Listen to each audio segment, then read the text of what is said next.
was sitting home, peaceful, not invited to no cookouts, nothing like that. Me and my baby. But it was like a holiday weekend, so I was had my phone in my hand, and I was waiting for somebody out there to give me something, because Memorial Day weekend, I know somebody out there is gonna do something stupid. Mm-hmm. And what happened? I wasn't looking for the drama. I wasn't looking for the shootouts and that bullshit niggas did in Hollywood, Florida. I wasn't looking for none of that. I was looking for my entertainment peers to really go out on the ledge and get fucked by, I don't know, somebody, a scammer, fly somebody out and they go bad, shoplift. You know, I was waiting on Give you something. Yeah. Sure enough, my man Envy came through. Yeah, he did. He was the only one. Nobody else came through for me. I didn't see it. There's a little bit. Oh, give it to me. So where should we start? We can start there, but somebody else came through with some drama for us. No pun intended. Oh, my man. See, but I don't even count him. That's my man. That's my man. Me gonna always give me a little something. Mr. Consistent. That's my man right there. I like when he get on his phone. He had a nigga too. He say, I love people that say what's really on their mind on the internet. Yo, this is over a bitch. I said, oh, I'd be so taken aback when I read these things. That's right. Listen, where we start? We start with Envy, right? Yeah. Yes. Yeah. What chapter? I feel like we should start at the beginning. It's a lot of things with Envy. Him being accused of stealing with his partner, Cesar, in a scam, a real estate scam, they say. Gunplay also had Envy on the when I first started with real estate, right? If you follow me, you know that I'm really cool with Clue. I'm really cool with Fabulous. Always I was on time. really cool with Joe at one time. So when I started with the real estate, Joe Budden? yeah, Joe Corey. Stab. He said that one time. No, I mean, we don't speak, so I'm not gonna stab it. Yeah, in fact. So when I first started, I called each one of them. Right? I called Clue, who's my brother, yo, and getting into real estate. They didn't understand it. I remember calling Joe. Joe told me it sounded like a scam. And I called Fab, and Fab didn't get it. Rewind that just in case. I'm getting into real estate. I'm doing well. We can do Rewind some it. stuff together. Years They ago. didn't understand it. I remember calling Joe. Joe told me it sounded like a scam.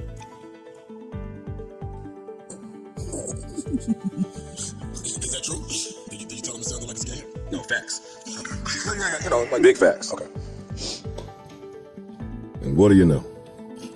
And they would have gotten away with it too. If it weren't for those meddling kids. And that dog. And that fucking dog. But early in this clip, and this is what I mean about Envy, and we'll get to all of the Tony the Closer gunplay stuff. But just early in this clip, he says, let me play it again, just so I'm clear. Be a fact. He said, me and Joe don't speak. He said that one time. Not one time. I mean, we don't speak, so I'm not gonna stab it. You heard that, right? Mm-hmm. Yes. Thing about don't speak, right? See, and somewhere we in had a conversation about this, I think, at some point. Like, how do you say that you don't speak to somebody? Like, say you haven't spoken, right? But to say you don't speak is like a definite.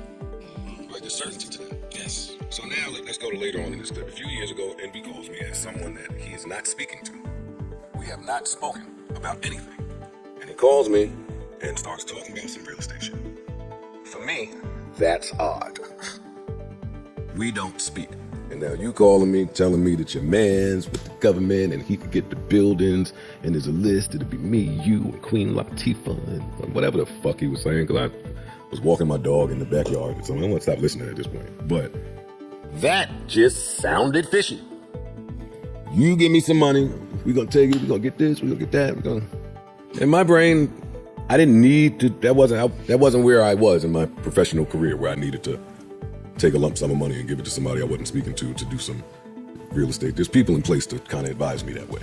So I left it alone. Now, we get to Envy and his business partner, Cesar. Tony the Closer, if you're unaware, has been on top of this investigation. We're gonna use the word alleged, because who the fuck knows? But boy, is Tony the Closer convincing. And what he's saying is that Cesar, not Envy, Cesar has been running around and taking money from people, scamming. Selling people on something, taking their money and running off, never to be seen or heard from. That's what Tony the closer is saying. Now, he did hit me, but I left it alone. But he kept going. Tony hit me, waved me in a private in the room to talk about, but I like to watch it bubble first. And boy, did it bubble. That number is rumored to be 8 figures now. That he ran off with. That people are allegedly saying that they gave him under different pretenses. And is it the likes of the people that you named just a couple I don't know who these people are. That's Tony the closer's thing. But Cesar addressed it. I want to read what he said, just so we're clear.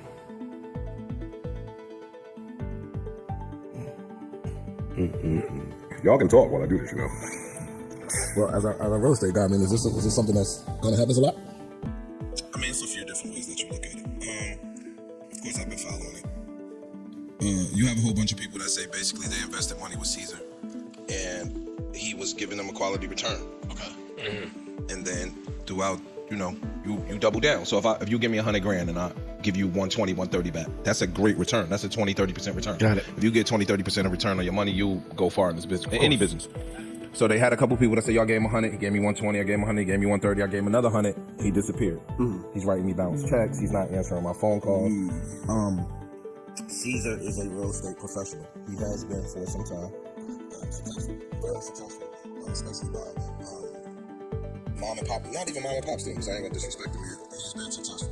But then what happens is COVID happened, and in COVID, I'm not bailing him out because your morals is your morals. And COVID don't have nothing to do with you not answering nobody's phone calls. Right, true. You get what I'm saying? COVID happened, and it put a damper on a whole bunch of real estate investors and developers. There's a difference into, you know what I mean? Developing is when you're building shit from the ground up, and you're taking land and you're making use of that land. I think he took a ton of money. Even Envy said he gave him $500,000, and that's the deal that they are kind of still up in the air on. Okay. And hearing Envy speak, he said that basically every deal he's ever done with Cesar was on the up and up, except for that particular one. They bought a school, and they were going to renovate the school and make it housing. Okay. And that deal is kind of stuck. What happens is, and again, I don't want to bail him out because your morals is your morals, but a lot of times when you give people money for investments could go up and go down. Mm-hmm. If I give a stockbroker my money, ain't no guarantee that money gonna turn into profit. Right? So, but in our culture, we just be looking for the quick flip. Mm-hmm. You know what I'm saying? We always want the quick flip. I gave a nigga 100, he gotta give me some money back. Mm-hmm. Sometimes you might lose your $100,000. Mm-hmm. That don't have nothing to do with a nigga not answering your phone calls. That don't have nothing to do with a nigga giving you bounce checks. Mm-hmm. So that's some bullshit. But in investing, sometimes you will lose your bread. So I think that he took a ton of people's money, and they saying that they never got their money back, and he not answering their calls. So that's some bullshit. Cesar says, I was not going to address this on social media because this platform is used to tear people down, and I've always wanted to use my platform to inspire. I bet you did, buddy. However, the fact that I'm being dragged on lives and posts doesn't bother me at all because I know who I am and who I'm not. The thing that bothers me is my wife, the mother of my child, is being verbally attacked. The bigger issue here is my business partner and friend, DJ Envy, is being brought into something he has nothing to do with. He was never given any money to do any real estate deals with me, nor has he been party to any deals, negotiations, nor partnerships that I have had with investors that have invested in real estate with me. Him, his family, nor his reputation should be pulled into dealings he was never involved in. He goes on to say, so while the clout chasers chase clout, I'm going to be the man that I am and ask those that feel like I've wronged them to get on a call with me and let's talk through how we move forward. My email nor phone number have changed. I'm not ducking anybody. I'm not dodging nobody. I'm busy over here trying to hold my empire together so these false allegations can stop. I ask each of you that have been on lives and posts recently to fact check, do your research, check your source, research his background. You can't sweep someone else's door when yours is money. Yes, you can. I'm not going to post your misfortune over the years, but I don't care about all of this. That was his response. Vague. Again, if you're not answering my phone calls, my nigga, there's nothing really you can say to me. You get what I'm saying? Like, if you ain't answering my phone calls, I don't want to hear none of that shit. Yeah, don't tell me your number ain't changed, your email ain't changed, and you're not even answering the phone. So The jig is up. Like, all right, the jig is up. I had an argument with one of my boys. He a real estate investor, and he was getting on Envy ass, and I kind of looked at it a little differently. I don't think Envy's to really be held to the fire for some shit that somebody that is doing. So he equated it to the podcast. He said, yo, if you were given if you start taking people money, me, Antoine, if I start taking people money and guide them into the real estate arena, and Joe gave me a platform in which to do so, right? He was like, people would hold Joe accountable. And I was like, but that's unfair. Yeah, I don't agree that Joe should be held accountable if he gave me a platform and I started doing some shiesty shit. I don't think that Joe is a culprit in that. I don't even think Joe is complicit in that. Because in my opinion, to be complicit, you got to have knowledge.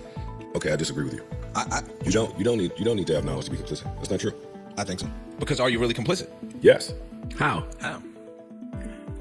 If after investigation they can show, well, first of all, if the sum gets too large, there's gonna be big investigation. True. It's a fact. That's a fact. That's a fact. And when that investigation happens, all they're gonna look to see is, did Envy take 1 penny from an illegal operation? True. It's a They're fact. not gonna look to see if he knew, if he didn't know. If they can prove he took a penny, then he's in.